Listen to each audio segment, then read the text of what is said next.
إخواننا في المغرب الحبيب، إني لكم ناصح أمين، أتمنى أن تسمعوا كلامي للنهاية. نحن في اليمن قبل 14 سنة كنا عايشين في أمن وأمان، لا الدم حرمة ولا المساجد حرمة ولا الأعراض حرمة. وحينما خرج بعض الناس على الحاكم بحجة أنهم يغيروا الفساد، جلبوا لنا ما هو أفسد منها. اليوم اليمن مقسمة، كل إنسان مع وجهه.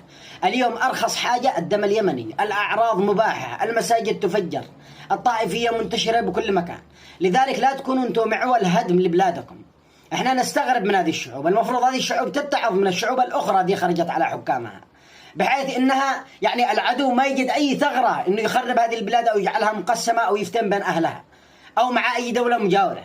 احنا اخوة يا مسلمين، احنا كيمنيين احنا نعتز بالمغرب انها دولة، يعني دولة قوية وشعبها واعي، نعتز بالجزائر، كلنا اخوة، نعتز بالسعودية، نعتز بالدول العربية، بمصر، بالدول العربية كلها التي لا زالت قائمة، والعدو ما قدر يتسلل يعني لداخلها عبر ابنائها.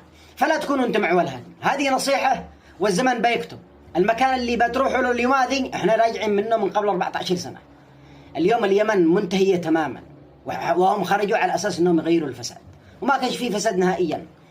كان لا الدم حرمة ولا العرض حرمة ولا المساجد حرمة ولا الدين حرمة ولا الصحابة حرمة، والكل شيء جميل داخل اليمن حرمة، وكل مجرم يحاسب.